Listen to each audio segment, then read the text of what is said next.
Kata Syekh Islam, benar apa yang dikatakan oleh Syekh Islam Ibnu Taimiyah. Semakin besar ketakutan kita kepada Allah, semakin kecil ketakutan kita kepada selain Allah Subhanahu wa taala.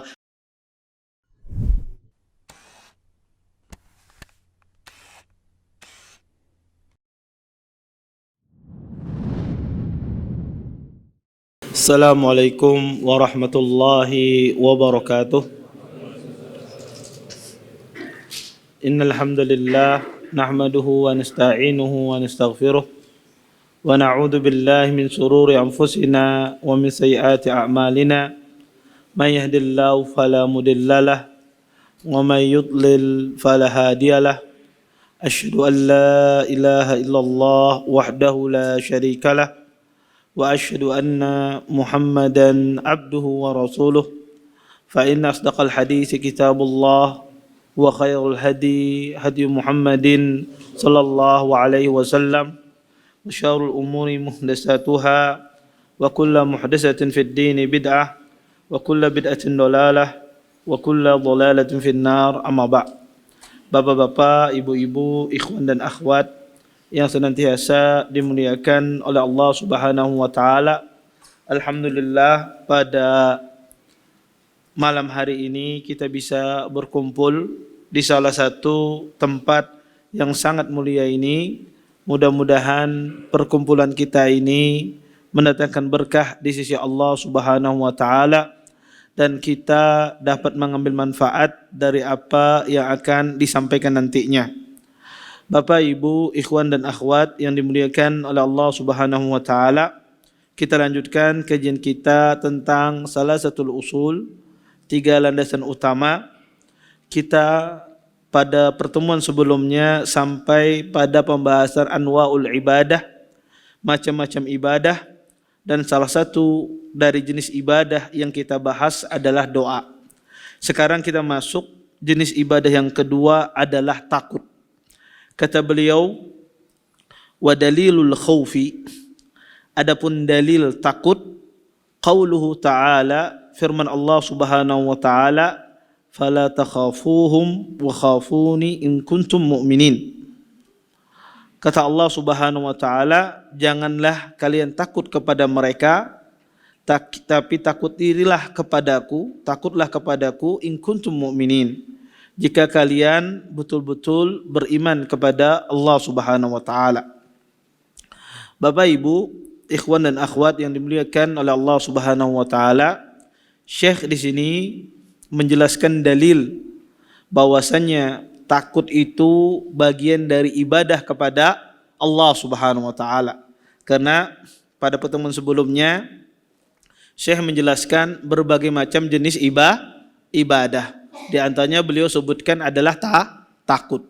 Takut ini merupakan salah satu jenis dari banyaknya jenis ibadah kepada Allah Subhanahu wa taala.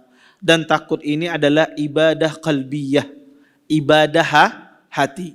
Kata para ulama, ada 3 jenis ibadah yang dikatakan a'zamul ibadah qalbiyah. 3 jenis ibadah yang paling agung yang berkaitan dengan ibadah hati. Yang pertama adalah al-mahabbah, cinta kepada Allah Subhanahu wa taala. Yang kedua ar-raja, mengharap kepada Allah Subhanahu wa taala.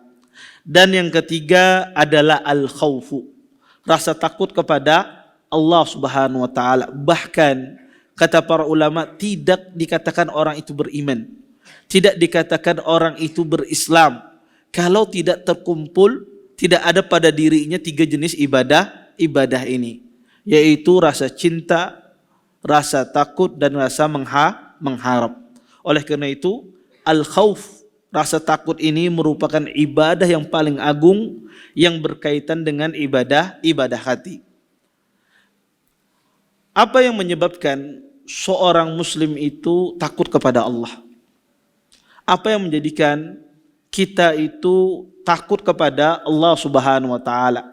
Baik itu takut dengan azab Allah, baik itu takut dengan murka Allah Subhanahu wa taala, baik itu takut dengan siksa Allah Subhanahu wa taala, baik itu dengan takut dengan musibah yang akan menimpanya. Apa sebab yang mendasari seorang muslim itu takut kepada Allah Subhanahu wa taala? Dijelaskan oleh para ulama, yang mendasari sebab seorang muslim itu takut kepada Allah adalah pengetahuan dia tentang sifat-sifat Allah. Semakin muslim itu mengetahui tentang sifat-sifat Allah, maka semakin dia takut kepada Allah Subhanahu wa taala. Semakin dia paham tentang sifat-sifat Allah, semakin bertambah rasa takut dia kepada Allah Subhanahu wa taala. Ketika dia memahami dari antara sifat Allah, Allah tu al-ghadab, Allah tu Allah tu pemarah, memulai sifat amarah, maka dia akan takut bermaksiat kepada Allah Subhanahu wa taala. Ketika dia mengetahui Allah tu syadidul iqab, sangat keras siksanya, maka dia akan takut melakukan perbuatan-perbuatan yang Allah haramkan. Ketika dia mengetahui Allah tu Dzul intiqam, orang yang akan membalas dendam, Allah itu akan membalas apa yang akan kita lakukan, maka dia akan takut melakukan apa saja yang tidak diridhai oleh Allah Subhanahu wa taala. Makanya kata para ulama, semakin orang itu mengenal sifat Allah, semakin tumbuh pada dirinya rasa takut kepada Allah Subhanahu wa taala. Dan sebab orang itu tidak takut kepada Allah, sebab orang itu bermaksiat kepada Allah karena dia tidak kenal Allah. Dia tidak kenal Allah bahwasanya Allah itu mengetahui. Dia tidak kenal Allah, Allah itu syadidul iqab, sangat keras siksanya. Makanya dia bermaksiat kepada Allah Subhanahu wa taala. Makanya kata para ulama, orang yang beramal, orang yang menjalankan perintah Allah, mereka adalah orang yang paling kenal dengan Allah Subhanahu wa taala. Oleh karena itu, kita ketika belajar asma wa sifat, belajar tauhid asma wa sifat, tauhid asma wa sifat bukan sekedar belajar membantah orang Asy'ariyah, membantah orang Jahmiyah, tidak. Tetapi tujuan utama seorang muslim belajar asma wa sifat adalah agar dia mengenal Tuhannya, agar tumbuh pada dirinya sifat-sifat ibadah tersebut, di antaranya sifat takut kepada Allah Subhanahu wa taala. Kemudian kata para ulama, di antara kedua sebab yang menjadikan seseorang itu juga menjadikan dia, membawa dia takut kepada Allah Subhanahu wa taala adalah dia membenarkan nususul wa'id, nas-nas, dalil-dalil yang berisi ancaman bagi orang-orang yang melakukan perbuatan dosa, bagi orang-orang yang melakukan perbuatan maksiat. Maka ketika dia membenarkan nususul wa'id, nas-nas yang berisi ancaman, ya, maka dia akan tumbuh pada dirinya rasa takut kepada Allah Subhanahu wa taala. Karena Allah Subhanahu wa taala menjelaskan di dalam Al-Qur'an, orang beriman itu adalah orang yang paling takut kepada Allah Subhanahu wa taala. Sebagaimana Allah sifati di antara orang-orang beriman, yarjuna rahmatah wa yakhafuna adzabah. Kata Allah Subhanahu wa taala, sesungguhnya orang beriman itu dia yarjuna rahmatah, mereka mengharap rahmatnya Allah, wa yakhafun, dan mereka takut azabnya Allah Subhanahu wa taala. Di sini Allah jelaskan sifat orang beriman, mereka takut kepada Allah Subhanahu wa taala. Kenapa mereka takut kepada Allah? Mereka membenarkan tentang azab Allah tersebut. Mereka mempercayai al-wa'id, azab Allah tersebut. Maka kalau ada orang itu bermaksiat, pada hakikatnya kepercayaan dia, pembenaran dia terhadap ayat-ayat wa'id, ayat-ayat yang berisi ancaman terhadap orang-orang bermaksiat lemah. Keyakinannya pada ayat-ayat tersebut lemah, makanya dia bermaksiat. Makanya dia berbuat dosa. Makanya kata para ulama, sejauh mana kita ingin tahu, kita membenarkan ayat-ayat Allah di dalam hati kita, dilihat sejauh mana ketaatan dia kepada Allah. Sejauh mana dia menjauhi maksiat kepada Allah Subhanahu wa taala. Sejauh itulah dia membenarkan ayat-ayat yang berisi ancaman pelaku-pelaku maksiat, ancaman pelaku-pelaku dosa. Kemudian yang ketiga kata para ulama, yang menyebabkan seseorang itu dia menjadi takut kepada Allah Subhanahu wa taala, dia mengetahui dosa yang ada pada dirinya. Dia mengetahui kekurangan-kekurangan yang dia lakukan sehingga dia tidak menunaikan hak Allah dengan sebenarnya. Ketika seorang muslim mengetahui taksir, ya, sifat kurang pada dirinya, tidak menunaikan hak-haknya Allah sebagaimana mestinya, menjadikan orang tersebut, ya, dia menjadi takut. Dia takut kalau seandainya amal kebaikannya ditolak oleh Allah Subhanahu wa taala. Dia takut kalau seandainya amal soleh yang dia kerjakan selama ini tidak diterima oleh Allah Subhanahu wa taala. Makanya Allah Subhanahu wa taala mensifati orang-orang beriman di dalam Al-Qur'an, kata Allah, walladzina yu'tuna ma atau wa qulubuhum wajilah. Kata Allah Subhanahu wa taala, ya, orang-orang yang, ya, diberikan, ya, yang telah Allah berikan, ya, kemudian hati mereka takut kepada Allah.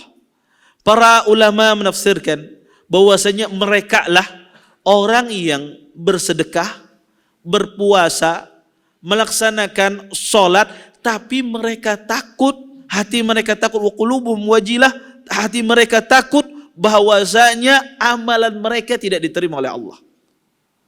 Amalan puasa mereka tidak diterima oleh Allah. Sedekah mereka tidak diterima oleh Allah Subhanahu wa taala. Kenapa? Karena mereka menganggap banyak hak Allah yang tidak mereka tunaikan. Banyak hak-hak Allah Subhanahu wa taala tidak mereka laksanakan sebagaimana mestinya. Sehingga ketika dia mengetahui kelemahan pada dirinya, taksir, ya, kekurangan yang ada pada dirinya membawa dia takut kepada Allah Subhanahu wa taala. Maka kata para ulama, inilah, ya, 3 sebab, ya, kenapa menjadikan orang tersebut takut kepada Allah Subhanahu wa taala. Makanya Nabi SAW mengajarkan kepada sahabat Abu Bakar As-Siddiq radhiyallahu taala anhu. Ya, dan sahabat itu orang yang paling merasa dirinya banyak kekurangan pada hak-haknya Allah.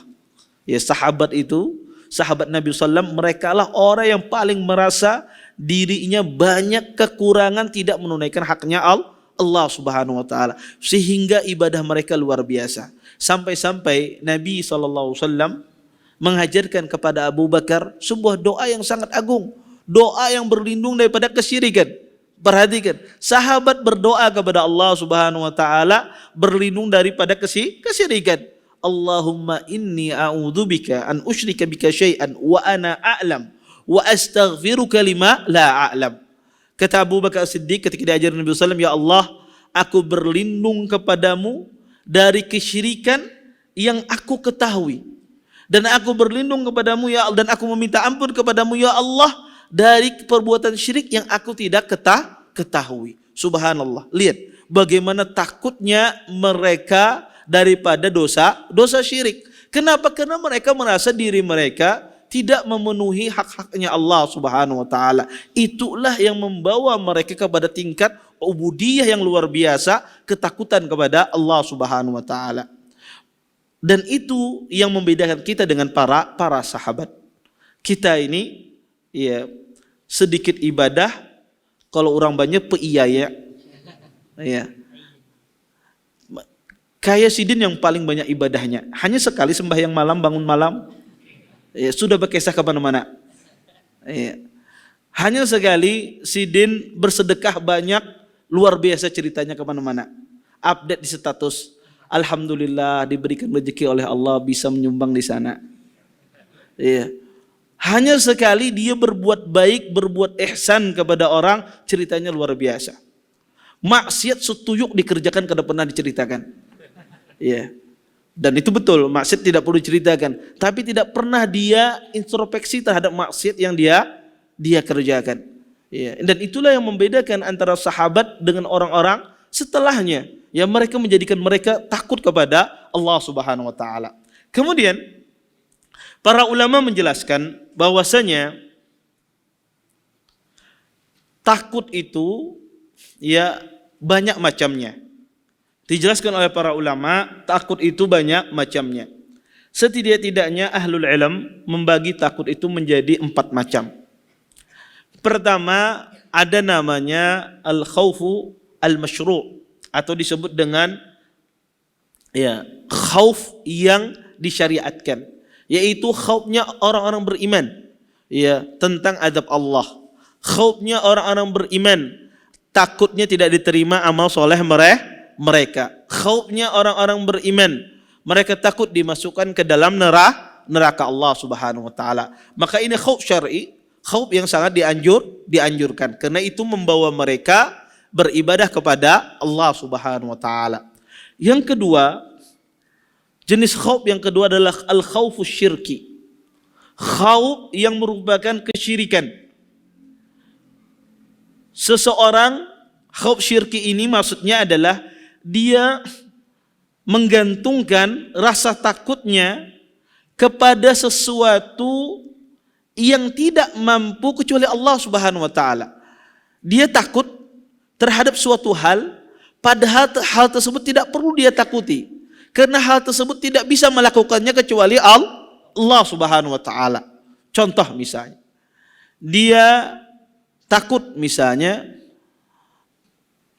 pada sebuah pohon, bahwasanya kalau dia tidak memuliakan pohon ini, maka dia tidak diampuni dosanya.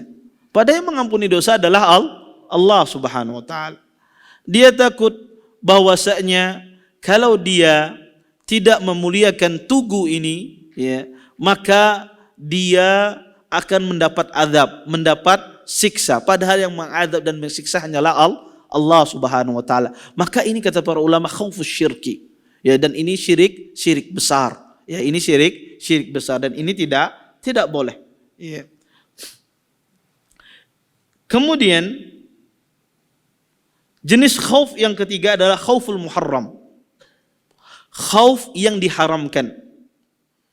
Yaitu ini ada 2 bentuk disebutkan oleh para ulama. Khauf yang haram ini ada 2 bentuk. Bentuk yang pertama yaitu dia takut untuk melaksanakan apa yang Allah wajibkan kepadanya karena takut dengan manusia atau takut dengan sesuatu hal. Contoh misalnya, dia tidak mau sholat berjamaah ke masjid. Kenapa? Karena dilarang oleh bosnya, dilarang oleh majikannya, dilarang oleh direkturnya. Maka ini khauf yang muharram, khauf yang takut. Kenapa? Menjadikan orang tersebut tidak menunaikan kewajiban dia yang Allah wajibkan atasnya. Akibat apa? Takut dengan manusia. Dia takut misalnya dengan istrinya kalau seandainya dia mengeluarkan zakat. Istrinya minta cerai kalau dia mengeluarkan zakat, akhirnya dia tidak mengeluarkan zakatnya. Maka ini khauf yang muharram. Kenapa? Menjadikan dia tidak mengamalkan apa yang Allah wajibkan kepada dia akibat takut terhadap sesuatu. Dan ini khauf yang muharram dan ini diharamkan. Dan ini berdosa. Yang kedua bentuknya adalah takut yang sama sekali tidak takut sama Allah sama sekali, tetapi tidak diiringi dengan raja, sifat mengharap. Jadi seorang muslim itu tidak boleh dia takut kepada Allah mutlak begitu saja tanpa ada sisi lain mengharapkan pahala dari Allah. Kalau ada orang yang dia cuma takut sama Allah Subhanahu wa taala tanpa ada pengharapan kepada Allah Subhanahu wa taala, maka ini adalah khauf yang tercela, khauf yang haram. Karena khauf dan roja itu harus berkumpul pada diri seorang muslim. Tidak boleh hanya ada di dalam hati muslim itu khauf, rasa takut saja, tanpa ada rasa berharap kepada Allah Subhanahu wa taala. Ini harus takut dengan azab, tanpa ada sama sekali mengharap dari Allah Subhanahu wa taala surga, ganjaran, ridha Allah, pengampunan dosa. Tidak ada pengharapan di dalam hatinya. Yang ada adalah cuma takut saja. Ini khauf muharram. Dan ini biasanya terjadi kepada ahli ibadah yang tidak dibarengi dengan ilmu. Dan ini biasanya terjadi pada kelompok Khawarij. Kelompok Khawarij disebutkan oleh para ulama hururi. Orang yang hanya takut saja tanpa ada diiringi dengan rasa pengharapan kepada Allah, maka ini hururi kata para ulama, orang Khawarij. Tetapi sebaliknya, kalau orang itu hanya berharap saja sama Allah, ya, tanpa ada rasa takutnya, mencuri, oh Allah kayaknya ampuni dosa aku, kan apa nyaman aja. Berbisnis, menipu orang, oh nyaman aja. Insya Allah mukmin itu kalau meninggal pasti masuk surga. Yang penting mengucapkan la ilaha illallah. Ya. Jadi dia berharap saja, sama sekali tidak ada takutnya. Maka ini murji kata para ulama. Ini orang-orang irja, ya, yang dia tidak mempentingkan amal saleh. Maka dalam hati seorang muslim itu harus terkumpul dua hal. Rasa takut dan rasa mengharap. Ar-raja nanti kita jelaskan. Maka ini kata para ulama jenis takut yang diharamkan. Kemudian ya, Imam An-Nawawi rahimahullah ta'ala beliau mengatakan, kata beliau, aktsaru ayatul Quran fiha al-jama' bainal khaufi war raja. Kata Imam Nawawi, sesungguhnya kalau kita melihat ayat-ayat suci Al-Quran, maka kebanyakan menggandengkan antara rasa takut dan rasa berharap. Sedikit sekali di Al-Quran hanya menyebutkan takut saja, tanpa dibarengi dengan rasa berharap kepada Allah Subhanahu wa ta'ala. Kemudian yang keempat, jenis takut yang keempat adalah khauful mubah. Takut yang dibolehkan, yaitu seseorang takut, ya, kalau ada sesuatu yang melukainya, yang menyakitinya, karena sebab itulah ada manusia, ya. Karena sudah ma'ruf ada manusia semacam itu, bahwasanya hal ini menyakiti, hal ini memberikan sesuatu yang tidak enak. Sebagaimana manusia tahu bahwasanya api itu panas, sehingga dia menghindar, tidak mau dia mendekat, dan ini khauf tabi'i. Sebagaimana orang itu tahu bahwasanya pisau itu tajam, ya, sehingga dia tidak mau memotong tangannya atau mengiris tangannya dengan pisau tersebut karena melukainya, sehingga dia menghindar. Maka ini khauf yang mubah, ya, dan ini keliru orang yang mengatakan saya tidak takut, ya. Anak ada takut lawan singa, lawan macan kada takut. Kalau pian lari lawan singa berarti pian syirik, ini salah. Iya. Ini khauf yang mubah. Orang kalau lihat singa, macan lari. Iya. Orang kalau ada gempa lari. Iya. Pian gempa berarti kurang berimannya pian kepada Allah. Kurang takutnya kepada Allah. Ini salah. Yang kada takut singa macan tarjan aja. Semua orang apa? Takut. Ya, singa macan itu khauf tabi'i. Ya, maka ini keliru. Orang meyakini bahwasanya khauf yang mubah semacam ini, sebagian orang itu mengharamkan, ya, tidak takut sama siapa-siapa. Ya, maka ini salah dan ini keliru. Khauf mubah ini wajar. Tetapi kata para ulama, semakin orang itu takut kepada Allah Subhanahu wa taala, semakin besar takutnya kepada Allah Subhanahu wa taala, semakin berkurang takutnya kepada selain Allah.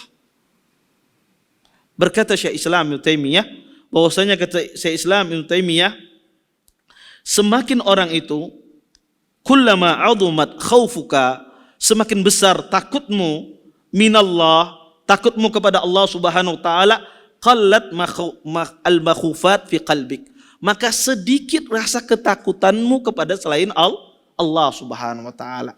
Maka kata para ulama, semakin besar ketakutan seorang manusia kepada Allah, maka semakin kecil pula ketakutan dia kepada selain Allah Subhanahu wa taala.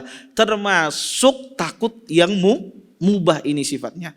Tetapi sebagian orang semakin kecil takut dia kepada Allah, semakin besar pula ketakutan dia pada perkara yang mubah ini, bahkan berlebih-lebihan. Ya, tengah malam hendak ke kamar mandi, ada angin, ya, dingin, ya, angin, ya, dia merasakan bulunya berangin, ya, takutan ada hantu dan semisalnya. Ya, baik ibu-ibu, baik bapak-bapaknya, ya, abahnya paling penukutan misalnya, suaminya, ya. Kenapa? Karena semakin kecil ketakutan dia kepada Allah Subhanahu wa. Dan takut berlebihan ini juga tidak boleh. Lihat ya jalan di habis Isya, lihat pohon bergoyang, takutan. Ya ada sesuatu, ada hantu ya. Lihat dari jauh-jauh ada orang berjalan, takutan padahal bayangan sidin sorongan. Ini ketakutan yang berlebihan. Ya ketakutan yang berlebihan. Kenapa sebabnya? Karena semakin kecil takut dia kepada Allah Subhanahu wa taala. Ya. Maka kata Syekh Islam benar apa yang dikatakan oleh Syekh Islam Ibnu Taimiyah. Semakin besar ketakutan kita kepada Allah, semakin kecil ketakutan kita kepada selain Allah Subhanahu wa taala. Termasuk di dalamnya takut dalam perkara mubah ini. Taib. Kemudian kata beliau, wa dalilur raja, adapun dalil pengharapan, qauluhu ta'ala, firman Allah Subhanahu wa taala, faman kana yarju liqa'a rabbih falyamal amalan salihan wala yusyrik biibadati rabbih ahada. Adapun dalil tentang bahwasanya raja itu merupakan bagian dari ibadah adalah firman Allah Subhanahu wa taala, barang siapa yang berharap bertemu dengan Allah falyamal amalan salihan, maka hendaklah dia beramal amalan saleh, wala yusyrik biibadati rabbih ahada, dan janganlah dia menyekutukan Allah dengan beribadah kepadanya dengan sesuatu apapun juga. Maka di sini Syekh menjelaskan tentang dalil bahwasanya roja itu bagian dari ibadah. Roja itu apa Ustaz? Roja itu di dalam bahasa Indonesia artinya berharap. Maksudnya apa? Para ulama mengartikan roja itu adalah, kata para ulama, roja itu adalah husnudzan billah. Seorang hamba berbaik sangka kepada Allah. Wal istibsyar, dan seorang hamba ya berbaik sangka kepada Allah Subhanahu wa taala dan dia merasa gembira dengan janji-janji Allah Subhanahu wa taala. Wa tam'u fi fadlih, dan dia tamak di dalam karunia Allah Subhanahu wa taala, berkeinginan keras untuk mendapatkan karunia dari Allah Subhanahu wa taala. Itulah makna raja, berbaik sangka kepada Allah, bergembira dengan janji yang Allah berikan kepada hambanya, dan dia tamak terhadap karunia yang ada pada sisi Allah Subhanahu wa taala. Maka ini kata para ulama, ya ini makna dari makna raja. Kemudian raja itu ya, para ulama mengatakan dengan apa tumbuh sifat raja ini, sifat berharap ini kepada Allah Subhanahu wa taala. Bagaimana seorang muslim menjadikan dirinya menjadi orang yang penuh raja, penuh berharap dengan Allah Subhanahu wa taala. Bagaimana caranya? Dijelaskan oleh para ulama, di antara sebab yang membawa kita kepada sifat raja, penuh berharap kepada Allah adalah yang pertama mengenal nama-nama Allah.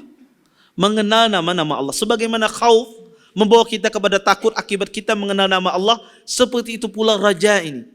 Ketika kita memahami sifat Allah, Allah itu Al-Ghafur, Allah itu Maha Pengampun. Ketika kita tahu bahwasanya rahmat Allah itu sangat luas. Kata Allah, inna rahmati sabaqat ghadabi. Sesungguhnya rahmatku mengalahkan kemarahanku. Kita paham betul tentang rahmat Allah Subhanahu wa taala, tumbuh pada diri kita rasa berharap kepada Allah.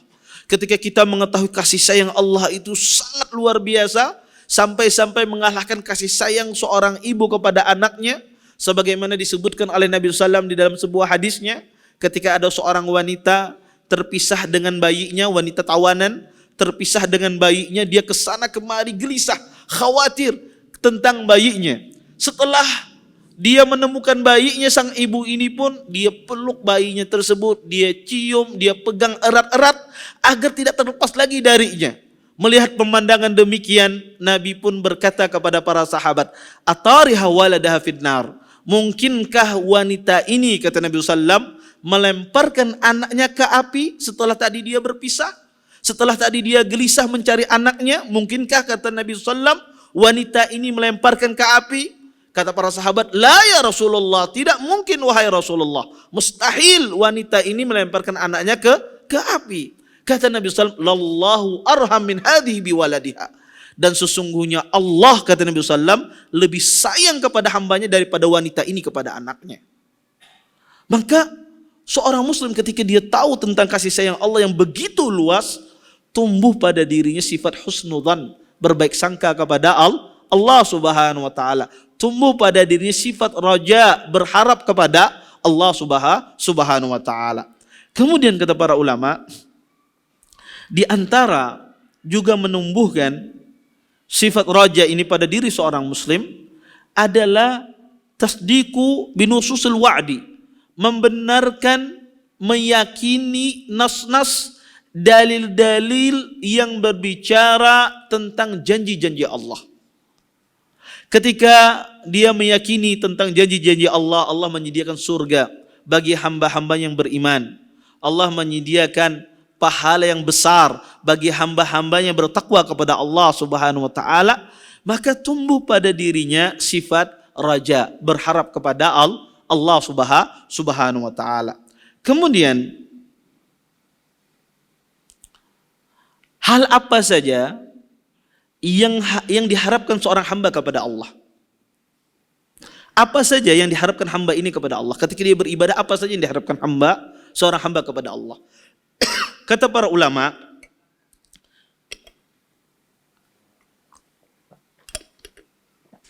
setidak-tidaknya ada 3 hal yang diharapkan seorang hamba kepada Allah Subhanahu wa taala. Pertama, seorang hamba ketika dia beribadah kepada Allah Subhanahu wa taala, dia berharap amal kebaikannya diterima oleh Allah Subhanahu wa taala. Ketika Anda beribadah, Anda berharap amal ibadah Anda diterima oleh Allah Subhanahu wa taala. Ketika Anda berbuat kebaikan, Anda berharap kebaikan Anda diterima oleh Allah Subhanahu wa taala. Makanya Allah Subhanahu wa taala berfirman dalam Al-Qur'an, walladzina yu'tuna ma atau wa qulubuhum wajilah. Ya, yaitu mereka yang memberikan sesuatu kemudian mereka takut, hati-hati mereka takut. Kenapa? Mereka takut amalan mereka tidak diterima oleh Allah Subhanahu wa taala. Sedekah mereka, salat mereka, puasa mereka takut tidak diterima. Maka ketika seorang hamba beribadah kepada Allah, dia mengharap, di antara harapannya apa? Amal ibadahnya diterima.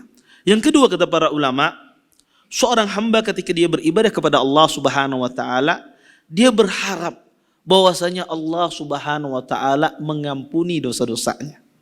Harapan seorang hamba agar diampuni dosa-dosanya. Sebagaimana firman Allah di dalam Al-Qur'an, Allah berfirman dalam Al-Qur'an, "Qul ya ibadiyalladzina asrafu ala anfusihim la taqnatu min rahmatillah." Kata Allah Subhanahu wa taala, katakan, wahai hamba-hambaku yang melampaui batas, janganlah kalian berputus asa dari rahmat Allah Subhanahu wa taala. Sesungguhnya Allah mengampuni semua dosa. Maka seorang hamba ketika dia beribadah kepada Allah, salah satu harapan dia apa? Allah Subhanahu wa taala mengampuni dosa-dosanya. Dan yang ketiga kata para ulama, ketika seorang hamba itu beribadah kepada Allah Subhanahu wa taala, dia menginginkan karunia yang ada di sisi Allah Subhanahu wa taala, dari ganjaran, dari pahala yang Allah janjikan kepada hambanya, dari surga, dari amal, dari ganjaran-ganjaran yang lainnya. Maka ketika seorang hamba beribadah kepada Allah, dia menginginkan ini.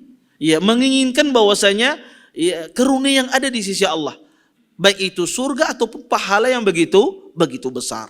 Dan ini bentuk sifat raja seorang hamba, berharapnya seorang hamba kepada Allah Subhanahu wa taala. Taib. Mana yang lebih utama? Al-khauf afar raja pada diri seorang muslim. Mana yang lebih didahulukan? Mana yang lebih dibesarkan? Rasa takut apakah rasa berharap kepada Allah Subhanahu wa taala?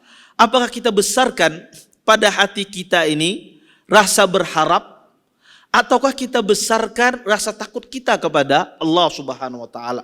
Terjadi khilaf yang begitu besar di kalangan ulama Islam ya tentang masalah khauf dan raja ini. Mana yang lebih dibesarkan? Maka pendapat yang paling benar wallahu taala alam di antara semua pendapat yang ada bahwasanya setiap muslim khauf dan rajanya harus seimbang dalam setiap saat. Khauf dan rajanya harus seimbang dalam setiap keadaan. Makanya seorang ulama salaf pernah berkata, Mutarrib ibn Abdullah, kata beliau, innal mu'min idza wadina khawfuh wa raja'uh kana sawa' la yazidu ahaduhuma ala sahibih wa huwa la yazidu ahaduhuma ala sahibih. Kata Mutarrib bin Abdullah, seorang muslim, seorang mukmin, jika ditimbang rasa takut dan rasa berharapnya, maka hendaklah sama di dalam timbangan. Tidak ada salah satunya melebihi di atas yang lainnya. Mungkin ada di antara kita, Ustadz, bukankah ada beberapa kondisi kita disuruh untuk mengedepankan sifat roja daripada takut? Contoh misalnya ketika dalam kondisi mau meninggal, sakratul maut. Ya. Bukankah itu harus dikedepankan rasa berharap ketimbang rasa takut? Bukankah Nabi SAW pernah bersabda, la yamutunna ahadukum illa wa yuhsinu dzanna billah. Janganlah salah seorang di antara kalian meninggal kecuali dia dalam keadaan berhusnudzan, berbaik sangka kepada Allah Subhanahu wa taala. Ini bagaimana? Pada asalnya, walaupun di dalam kondisi dalam sakratul maut, pada asalnya sifat raja, sifat berharap dan sifat takut itu sama. Pada asalnya harus sama walaupun dalam kondisi dalam keadaan sakratul maut. Apa dalilnya? Dalilnya banyak sekali. Di antaranya Nabi SAW ketika mendapati seorang sahabat di dalam keadaan sakratul maut. Kata Nabi SAW, "Kaifa tajiduk?" Bagaimana engkau mendapati dirimu?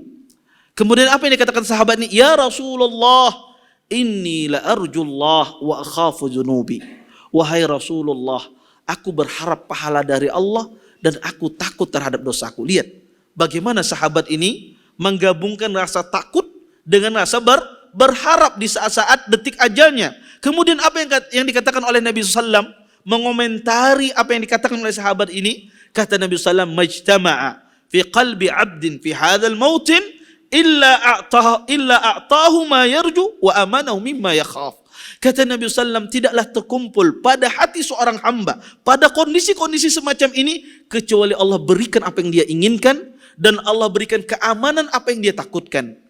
Maka kata para ulama, pada asalnya rasa takut dan berharap itu sama dalam semua kondisi. Kecuali ketika betul-betul orang tersebut tidak seimbang.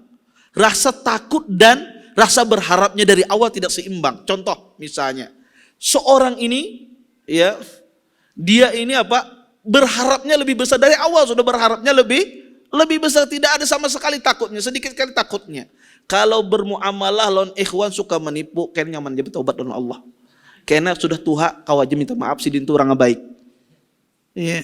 Ketika dia berbuat riba tidak ada takut sama sekali dia sama Allah. Iya.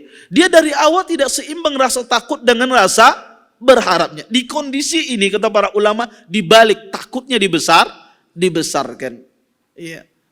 Seperti itu pula ketika dia di dalam kondisi misalnya takutnya lebih besar daripada rasa berharapnya dari awal sudah tidak seimbang, maka di situ ditekankan rasa berharapnya lebih besar. Tetapi kalau orang itu sudah seimbang, maka dalam setiap keadaan dia harus seimbang. Rasa takut dan rasa berharap kepada Allah Subhanahu wa taala. Kemudian ya, di antara kesalahan di dalam masalah berharap ini, di antara kesalahan di dalam masalah berharap ini, pertama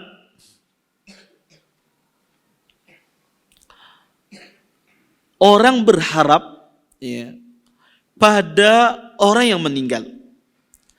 Dia menggantungkan harapnya kepada seorang mayit, yang mana mayit ini tidak memiliki sesuatu apapun juga, tetapi dia gantungkan harapannya kepada si mayit pada perkara-perkara dia tidak mampu untuk menolongnya.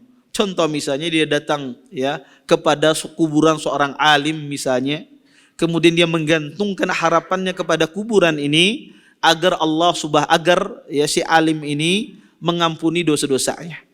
Ya, mengampuni dosa-dosanya, padahal yang mengampuni dosa adalah Allah Subhanahu wa taala. Maka ini adalah syirik besar. Syirik besar. Kenapa? Karena si mayit ini tidak mampu dia melakukan sesuatu. Karena pengampunan dosa hanya milik Allah Subhanahu wa taala. Iya. Atau dia meminta, menggantungkan harapannya kepada orang yang gaib, orang yang tidak ada. Ya, untuk memenuhi apa yang dia inginkan. Sedangkan orang gaib tersebut, orang tidak ada tersebut tidak bisa mengabulkan apa yang dia inginkan.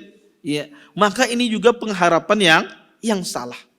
Ini adalah pengharapan yang keliru. Ya.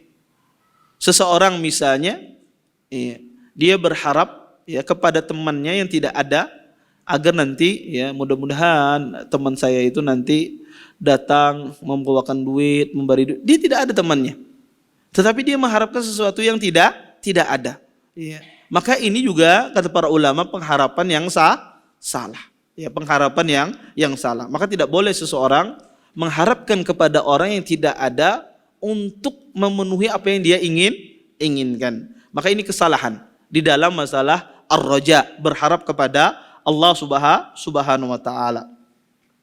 Kemudian para ulama membagi raja ini menjadi 3 bagian, ya, atau membagi raja ini dengan dua bagian. Pertama kata para ulama, ya, raja usyirki, ya, jadi raja yang salah, ya, berharap yang salah dibagi oleh para ulama menjadi 2 bagian. Yang pertama kata para ulama raja usyirki yang sudah kita jelaskan tadi. Seseorang ya rajanya melakukan kesyirikan di sana. Yang kedua jenis raja yang tidak benar, ya selain raja usyirki. Yang kedua adalah jenis raja yang tidak benar adalah raja aryan anil amal. Sebuah pengharapan, seseorang berharap tetapi tidak melakukan amal, tidak melakukan amalan. Ya, maka ini tidak benar. Dia berharap masuk surganya Allah, tapi dia tidak mau sholat. Dia berharap mendapatkan pahala yang besar, tapi dia tidak mau amal saleh. Maka tidak benar raja semacam ini. Makanya Allah Subhanahu wa taala di dalam ayat, "Faman kana yarju liqa rabbih", barang siapa yang berharap bertemu dengan Tuhannya, apa kata Allah setelahnya? "Falyamal amalan salihah", maka hendaklah dia beramal amalan yang saleh. Maka kalau ada orang sekedar berharap saja, ya, maka ini adalah raja yang salah. Ya. Dia berharap ya nanti pas lahir ya kecil ya dipenuhi semua fasilitasnya. Pas besar ya dia nanti tidak mau sholat, tetapi nanti mati bisa mengucapkan la ilaha illallah kemudian masuk surga. Ya. Dia berharap ya kepada Allah Subhanahu wa taala ingin masuk surga. Dia berharap kepada Allah Subhanahu wa taala mati dalam keadaan beriman, tetapi dia tidak mau melakukan amalan saleh. Maka ini raja yang salah. Berapa banyak kaum muslimin semacam ini? Ya, dia berharap ya masuk surga, dia berharap nanti di akhir kelaknya, ya di akhir hayatnya di dunia ini bisa mengucapkan kalimat la ilaha illallah, tetapi dia tidak mau beramal amalan saleh. Maka ini raja yang menyimpang. Kemudian raja yang keliru juga adalah raja yang tidak dibarengi rasa takut. Dia cuma di dalam dirinya berharap saja, sama sekali tidak ada rasa takut kepada Allah Subhanahu wa taala, dan ini tidak benar. Sebagaimana yang kita singgung tadi pada masalah takut itu harus dibarengi dengan ada sifat raja. Sebab itu pula raja itu harus dibarengi dengan sifat takut, tidak bisa dipisahkan. Kata para ulama, raja dan khauf ini bagaikan dua sayap burung. Bagaikan dua sayap burung. Ya. Jika seandainya ya, sayap tersebut tidak seimbang, maka burung tersebut tidak bisa terbang. Ya, maka raja dan khauf ini harus ada pada diri seorang muslim. Tidak boleh dia kosong daripada raja ini. Maka ini diantara raja-raja yang menyimpang yang dijelaskan oleh para ulama. Raja usyirki, yang kedua adalah rajanya tidak melakukan amalan, yang ketiga adalah rajanya kosong dari rasa takut kepada Allah Subhanahu wa taala. Taib. Mungkin ini saja yang dapat ulun sampaikan ya, karena membahas tawakul ini pembahasannya panjang ya, mungkin kita bahas nanti minggu depan ya tentang masalah tawakul ini, masalah tawakal kepada Allah Subhanahu wa taala. Pembahasannya lumayan panjang. Mungkin sebelum ulun tutup, kalau ada yang bertanya silahkan. Kalau ada yang mau bertanya, tafadhal. Iya. Jazakumullah khair atas pertanyaannya. Beliau menanyakan tentang masalah jika seandainya orang sering melakukan dosa-dosa kecil, apakah raja dan khaufnya tidak seimbang?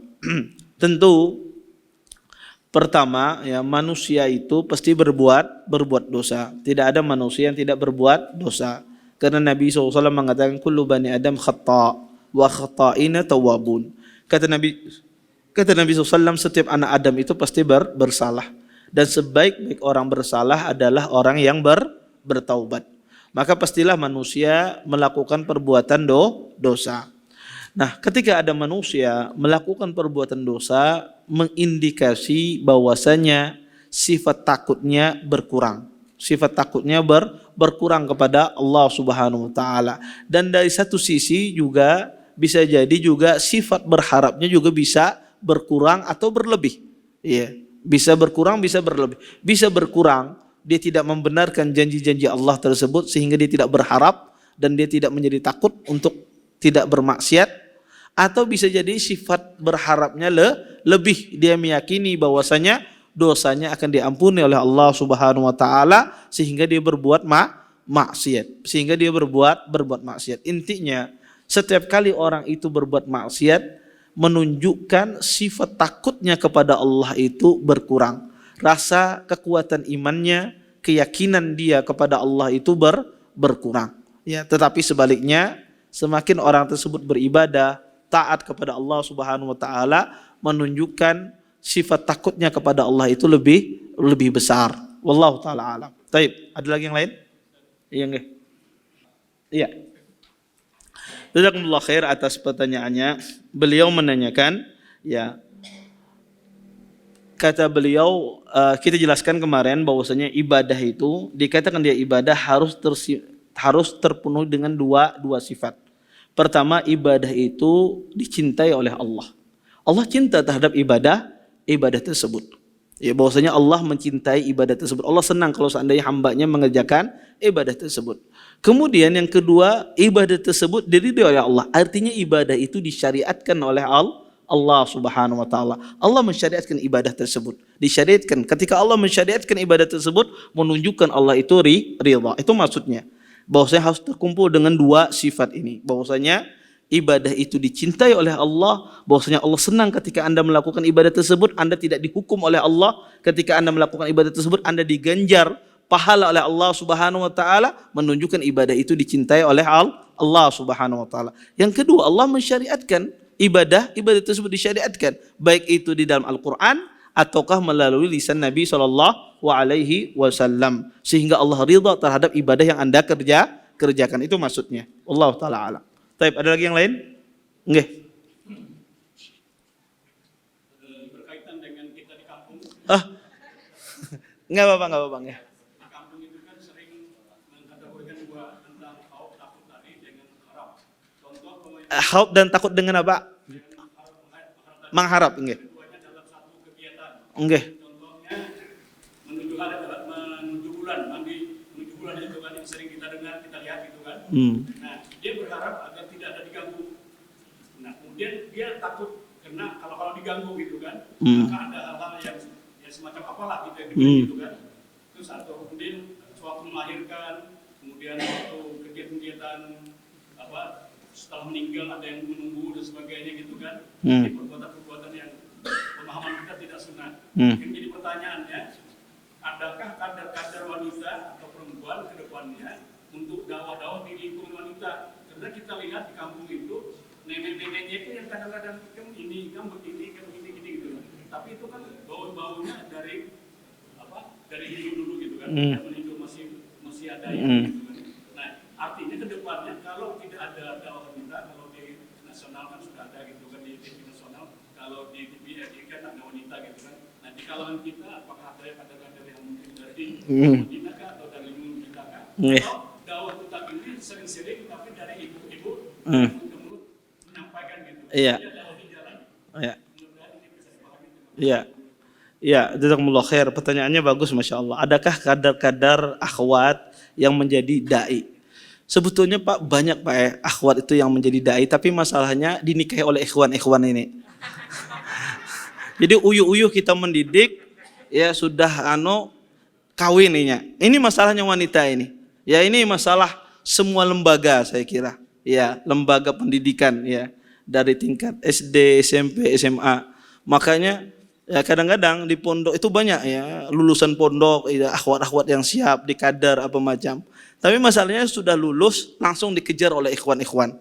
Iya, baik ikhwan remaja di sini, wallahu taala ataupun di luar. Iya, ini salah satu kendala. Ya, emang harus ada dai-dai wanita tersebut. Caranya adalah pertama ya kita mengkader ya dai-dai tersebut, ya dai-dai ya wanita tersebut untuk dikirim ke daerah-daerah. Tentu dia harus bersama mahramnya. Nah, mahramnya ini harus suaminya. Dan ketika dia dinikahkan disyaratkan terhadap suaminya, kamu harus boleh nikah sama akhwat ini tapi harus berdakwah di sana. Nah, kadang-kadang banyak orang tidak mensyaratkan demikian sehingga tidak terwujudkan dari lembaga yang mengkader tersebut untuk nantinya akhwat ini berdakwah di sini, Maka salah satu solusinya ada semacam itu. Kalau ada lembaga dakwah mengkader wanita, kemudian dia sudah siap dinikahkan, berangkatkan sama suaminya di daerah tersebut untuk dia berdakwah, dan itu sebetulnya banyak Pak, banyak itu ya. Dan saya tahu sendiri ada mahasiswi saya ya di ISTD Imam Syafi'i Jember, mereka berdakwah di desa-desa ya banyak mereka ya, dengan suaminya. Mungkin di tempat kita ini mungkin masih kurang karena lembaga pendidikan di tempat kita ini juga masih terbatas. Dan insya Allah mungkin ke depannya nanti ya Imam Syafi'i mungkin nanti ada punya pondok, punya idat muhafizat ya akhwat, kadar-kadar akhwat mungkin ke depannya insya Allah ya. Amin jawab saya insya Allah ya. Mudah-mudahan nanti menyebar kemana-mana. Wallahu ta'ala alam. Taib. Ya. Jazakumullah khair atas pertanyaannya. Pertama, riwayatnya tidak sahih. Ya, itu riwayatnya tidak sahih ya. Sehingga tidak benar ya, riwayat-riwayat yang tidak benar. Ya, ada buku yang bagus dan tentu di buku-buku sirah, buku-buku sejarah itu banyak sekali riwayat-riwayat palsu, riwayat-riwayat yang tidak ada asalnya. Ya sehingga kadang-kadang buku-buku sirah yang ada itu bercampur ya banyak. Tapi ada buku hadis ya, buku sirah yang bagus ya sahha min siratin nabawiyah ya, yaitu yang sahih dari sirah nabawiyah. Maka ini bagus sekali kalau kita baca ya, karena dia memilih ya riwayat-riwayat yang sahihah dari sirah nabawiyah dan dari cerita-cerita para sahabat, cerita-cerita para khulafa ar-rasyidin ataupun Bani Umayyah, Bani Abbasiyah. Ya maka ini bagus ya. Nggih. Iya. Iya. Jazakumullah khair atas pertanyaannya. Pertama, apakah benar semacam itu, perbuatan semacam itu? Saya tidak takut dengan apapun, saya bertawakal kepada Allah Subhanahu wa taala sehingga dia tidak melakukan sebab dan usaha ya. Ketika berjalan ya hendak menyeberangi, mau bisnis cepat-cepatan Anda berjalan aja, insya Allah kalau kata tetap berak, kalau Allah takdirkan. Iya. Atau sepeda motornya diandak kuncinya di sepeda motornya ya. Insya Allah kada hilang, Anda kada takut. Iya. Sebetulnya ini keliru, ini malah khalal dalam masalah akidah. Keliru dalam masalah akidah. Nanti kita bahas dalam tawakal. Ini tawakal yang menyimpang. Tawakal yang menyimpang. Kenapa? Karena salah satu rukun dari tawakal itu adalah melakukan sebab.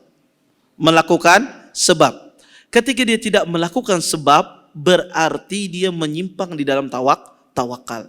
Nabi saja disuruh oleh Allah Subhanahu wa taala untuk mengambil sebab. Ya.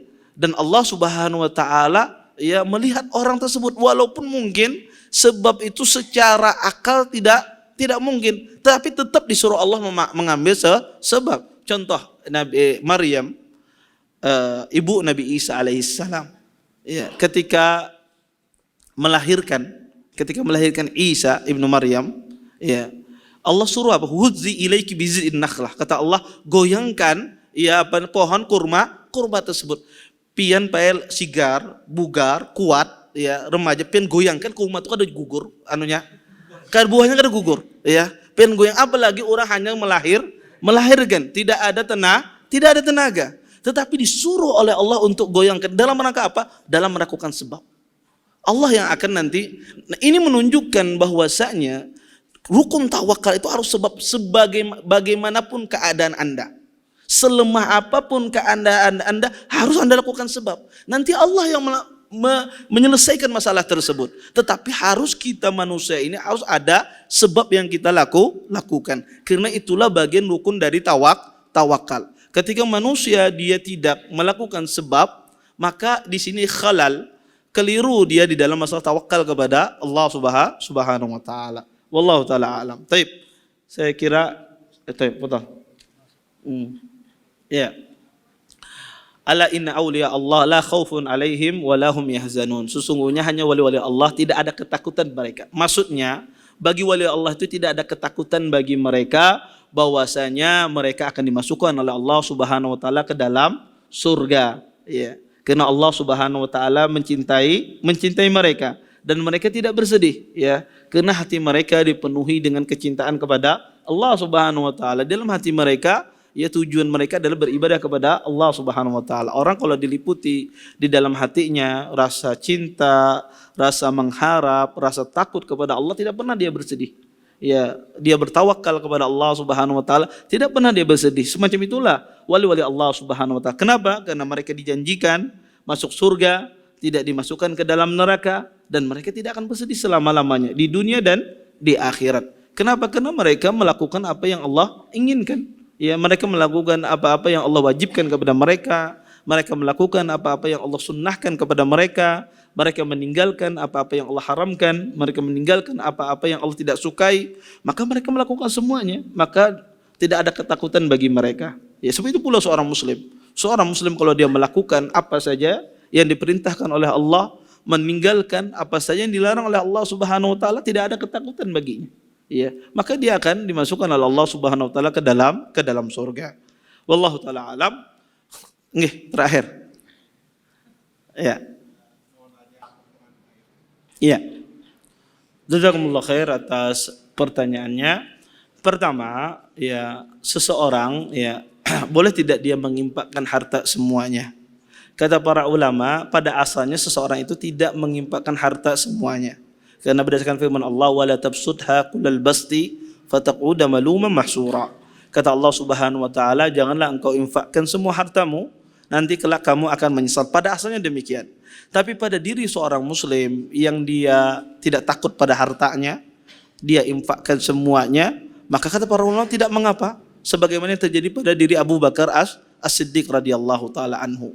Keimanan Abu Bakar As-Siddiq luar biasa. Makanya dikatakan kalau imannya manusia semuanya ditimbang dengan imannya Abu Bakar, niscaya berat imannya Abi Bakar. Oleh karena itu kata para ulama, kalau dia yakin dia tidak sengsara di kemudian hari, dia menginfakkan semua hartanya, maka tidak ada masalah. Tetapi permasalahannya sekarang ini, siapa imannya seperti Abu Bakar? Permasalahannya itu, Ustadz saya ingin seperti Abu Bakar, menyedekahkan semua hartanya. Ya, kita katakan Anda bukan Abu Bakar As-Siddiq, pian si anu. Ya, bukan Abu Bakar As-Siddiq, pian bukan sahabat. Sehingga tidak bisa Anda kiaskan, kita mengkiaskan diri kita kepada para sahabat tersebut. Ya, tetapi kalau seandainya dia memiliki keyakinan demikian, anak kawa insya Allah sanggup, kadang menyesal demikian, tafadhol, silahkan. Ya, tetapi kata para ulama, kalau seandainya orang tersebut tidak tahu apa yang dia makan di besok hari, maka jangan dia infakkan seluruh hartanya, dan itu sunnahnya. Itu sunnahnya. Ya, dia menginfakkan sebagian hartanya. Karena kata Nabi SAW, engkau tinggalkan keluargamu dalam kecukupan itu lebih baik ketimbang engkau tinggalkan keluargamu dalam keadaan meminta-minta kepada manusia. Wallahu taala alam. Mungkin ini saja yang dapat ulun sampaikan. Kita tutup dan waqafatul majlis. Subhanakallahumma bihamdika asyhadu an la ilaha illa anta astaghfiruka wa atubu ilaik. Assalamualaikum warahmatullahi wabarakatuh. Terima kasih. Jazakumullah khairan wa barakallahu fikum. Video ini dibuat atas partisipasi dari donasi Anda. Semoga menjadi amal jariah bagi Anda semuanya.